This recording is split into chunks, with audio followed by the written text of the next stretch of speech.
Salut à tous, ici Talavera. Aujourd'hui, je ne vous propose pas de musique.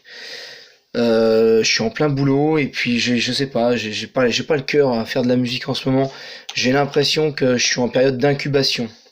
Ça m'a fait pareil à l'époque des Gilets jaunes.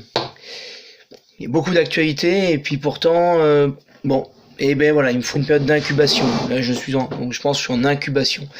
Donc je ne vous propose pas de musique aujourd'hui. Simplement une petite réflexion. Vous savez, quand on voit les événements actuels, on a quand même une grande envie de révolte, forcément.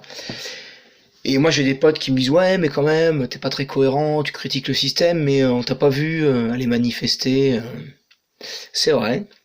C'est vrai que je suis pas allé me castagner avec les CRS, c'est vrai. Et j'ai envie de vous dire...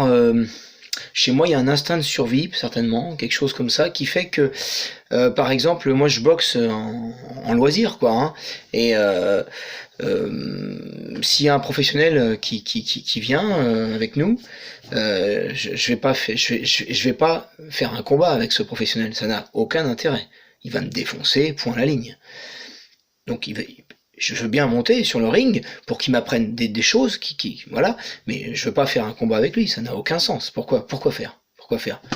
Il va avoir 4 coups d'avance, 5 coups d'avance sur moi, aucun intérêt ni pour lui ni pour moi. Bon, bah pour moi, aller affronter des CRS qui sont armés de LBD, qui sont en armure, etc., pour moi ça n'a aucun sens non plus, vous voyez, parce qu'eux ils ont le droit de tirer, etc. Donc moi je suis quoi? Je suis une cible, aucun intérêt. Pour moi je vois pas l'intérêt, vous voyez. J'irai le jour où j'aurai une shooteuse moi aussi, et où je pourrai shooter, vous voyez. Là, d'ailleurs à mon avis en face ça va changer de ton, hein. Quand ils vont se faire allumer, à mon avis, il y en aura beaucoup moins qui voudront la paye, hein. C'est clair. Donc voilà, donc moi je vais pas manifester pour l'instant. Pour l'instant je suis en réflexion, je m'organise de mon côté, j'essaie d'être le plus... j'essaie de me préparer le plus possible. Je réfléchis, mais non, je vais pas aller me castagner avec des mecs qui sont armés qui ont le droit de tirer. Pourquoi faire? Voilà. Bon, voilà pour cette petite réflexion. Sinon, j'ai entendu dans les médias, comme vous tous certainement, le nouveau délit qui devait être un crime, le crime d'écocide, qui devient en fait un délit d'écocide. Et alors, il se trouve que je suis directement touché. Professionnellement, moi, je suis bouilleur ambulant. J'ai un alambic, je fais de l'eau de vie. Je me déplace de village en village et je fais de l'eau de vie. Et je suis directement touché. J'ai été emmerdé il y a 2 ans par le ministère de l'écologie, là. On a failli se prendre 20 000 euros d'amende. 20 000 euros. Alors pour une structure comme la mienne, si vous voulez, c'est un tiers du chiffre d'affaires. Autrement dit, c'est un genou à terre. T'es pas bien, quoi. T'es vraiment pas bien, quoi, hein. 20 000 balles sur 60 000 euros de chiffre d'affaires, c'est vraiment, ça pique. On l'a pas pris, c'était un avertissement, mais c'était limite. Alors pourquoi? Je vous explique pourquoi. Parce que sous mon alambic, je déverse des prunes cuites. Et donc c'était ça, ma pollution terrible, c'était les prunes sous la machine. Donc j'ai eu le mec au téléphone.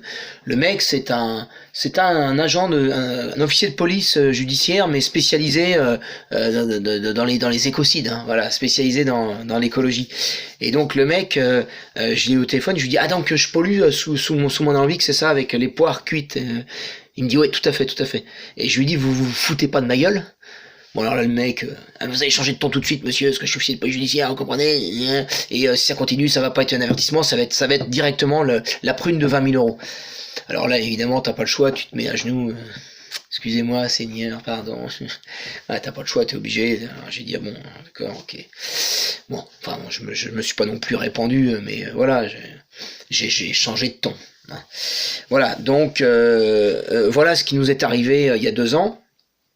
Et là, avec le nouveau délit d'écocide, mais je vous raconte même pas l'enfer que va être ma profession de bouilleur ambulant, et comme d'autres, hein, j'imagine même pas. Hein. Alors, ce qu'ils ne savent pas, ces espèces d'imbéciles, parce qu'ils savent pas observer la nature. Moi, quand je travaille, par exemple en hiver, vous voyez, je déverse mes tas de pouches sous l'alambic, et aussi les tas de râpes de raisin, je déverse ça dehors. On est en pleine nature, c'est génial, c'est bucolique, etc. Et quand vous observez un petit peu, vous voyez quoi? Vous voyez le tas d'oiseaux qui viennent sur les tas de pouches. Ils viennent se nourrir, pourquoi? Parce qu'il y a plein d'insectes. Et quand par exemple au bout de 15 jours, 3 semaines, on est dans un village, au bout de 15 jours, 3 semaines, on débarrasse nous parfois un peu la râpe, parce que ça fait des gros tas, donc on la ramène, on la met dans nos jardins, et quand on débarrasse la râpe, on se rend compte de quoi? On se rend compte que dans les tas de râpe, c'est bourré de vers de terre, de micro-organismes, ça grouille de vie, quoi. Voilà. Et donc les mecs veulent nous mettre 20 000 € d'amende parce qu'on pollue, soi-disant. Alors donc si on pollue, c'est que c'est mauvais pour la planète, pour la nature. Mais comment se fait-il que la nature vienne se nourrir à mort sur nos tas? Les oiseaux sont là, les vers, les petits insectes, ça grouille de partout, ça grouille de vie. Et on pollue. Vous voyez, donc on est rendu dans un truc avec ces trucs d'écocide, c'est comme le féminicide, ça c'est pareil. C'est complètement fou, ce monde est en train de devenir complètement fou, c'est un truc de malade. Je prie, enfin non je prie pas, mais dans l'idée je prie pour qu'il se passe quelque chose. Je sais pas comment on va faire, mais il va falloir qu'on s'en sorte de ce merdier, parce qu'ils sont en train de devenir complètement tarés, c'est un truc de malade.